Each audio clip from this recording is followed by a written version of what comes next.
A panning shot of the Knife River Indian Village's National Historic Site front sign. A panning shot of the site featuring a reproduction of an earth lodge, the visitor center, and a teepee. Knife River Indian Village's National Historic Site presents Hide Tanning with Park Ranger Darian Kath. Park Ranger Darian Kath stands in front of a frame with a hide stretched on it. Hey, good day everybody. Darian Kath, Interpretive Specialist here at Knife River Indian Village's National Historic Site. And today was our Living History Day. I was here today demonstrating some techniques in tanning and the tradition of taking a butchered animal skin and turning it into something usable. A historic image of a young girl standing behind a staked out hide. So what I have on the rack is a pronghorn or antelope hide. It's been in a bath of wood ash and lime and water for about 3 days. And what that does is at least bring up the chemistry of the skin up to an alkaline condition to the point where the hair will literally just slough right off. And it does save a little bit of time during this whole process, because this whole method of turning hide into a usable leather product is very time consuming. So the hair was sloughed off, it came off nice and easy, and then this was stretched across this frame here, and the scraping part of it comes into play. Now, back then, in earlier times of the village, of course, stone tools were used. This might have actually been used as a scraper in one of the villages. It is a piece of flint. It is about that size. You're looking at an artifact that's about the size of your palm, where you can grip it easy.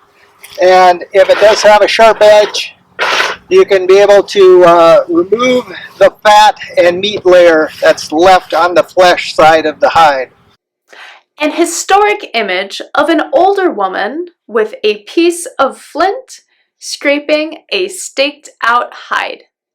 So that was the majority of my time spent today working on that. Other than a flint, there are various other types of tools that were used back then. This is an elk antler. Actually, both of these are elk antler handles with old worn out files. Video footage of 2 elk antler handle scrapers. And when they are sharpened and attached to an elk antler handle, this could be another method of scraping down that hide. Close-up video of Ranger Darian using an elk antler handle scraper to scrape the hide. So in any case, you're getting down to the epidermis layer of the hide. And as we went along today, things get easier. This hide had been sitting, like I said, in 3 days of water. It did start to get a little bit on the ripe side, which brings in all the flies. But as you keep working on it, it does get better. The flies lessen, and we're on our home stretch here for this hide. So the next part, after removing all the hair and the flesh and fat off of both sides of the hide, we could do a couple things here. If it was back in the village times, and you can do this in modern day as well, but a process of brain tanning. So each animal has enough brains to tan its own hide. An image of a smashed-in bison skull. Skulls were smashed in order to obtain the brains for tanning.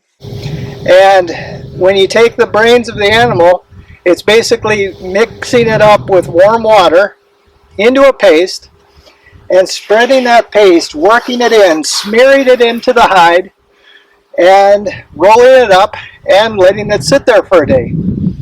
And something in the enzymes, the chemicals within the brain, make this hide nice and soft and supple.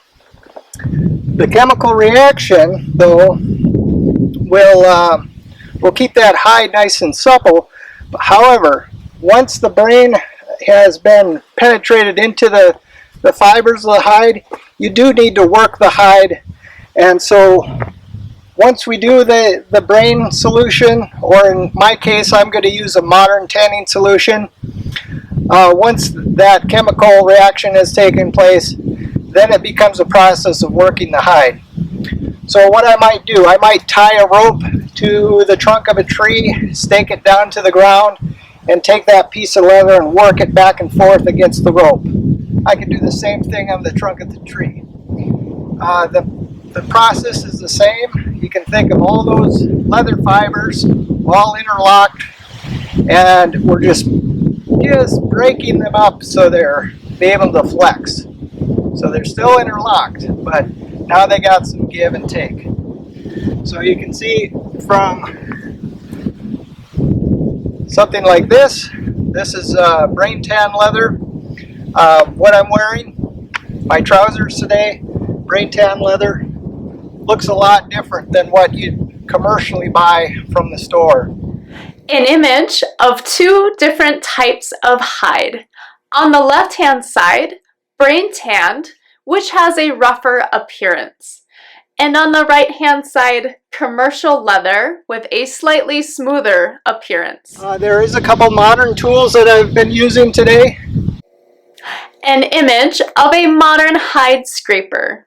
It features a long rectangular piece of metal with wooden handles on either end. This is when you use on a fleshing beam. So it is a hide scraper, but just imagine the hide draped over a log or some other piece of wood, and you're basically scraping that hide that way. Saves on your back a bit too. The other one, and the one I've been using mostly today, is this one here. An image of a modern hide scraper featuring a triangular blade with a wooden handle. This kind of a blade here, and scraping like that. So we can revisit this again once this is fully tanned. A few days later. Ranger Darian kneels on a bison hide outside of the visitor center. He has a finished hide and various objects made from tanned hides in front of him. All right, well, we're back after a few days here. I've applied the tanning solution, and like I said, I didn't use brains. It is a commercial product, off-the-shelf solution, but ends up being the same as far as the goal of softening the leather. And so the leather had been softened, and then it was the process of stretching it, whether that's just kind of breaking the fibers up like this, putting it against a tree trunk or some other abrasive sturdy object, and just working that hide until all those fibers are flexed and this entire hide is soft and supple. And then I followed up, since right here on site we can have an active fire in the earth lodge all the time. Video footage from inside the earth lodge. It is dimly lit with light coming from the smoke hole. In the center of the lodge, a fire is going and is releasing gray smoke up into the air. Over the fire sits a drying rack or wooden poles with a tanned hide. It is over the fire being smoked. It gives me an opportunity to smoke this hide, which is important because smoking will also benefit this hide in the long run, as far as it lasting a long time with the smoke penetrating into it and providing insect proofing, waterproofing to a degree, keeping the mold out of it and that type of thing. So we've got a finished product here, and now it's just a matter of turning it into something else. Back in the day, this might have been traded or could have been made into various bags. Got, for example, a nice pipe bag here. Video footage of items made from tanned hide. A pair of simple summer moccasins, a quilled pipe bag, a small doll, and a small bag with quill work. Shirts, pants, leggings, didn't matter. At this point, possibilities are endless. So thanks for joining me as this quick overview for hide tanning, and come out and visit us here at Knife River Indian Village's National Historic Site. Video footage of Ranger Darian scraping the hide.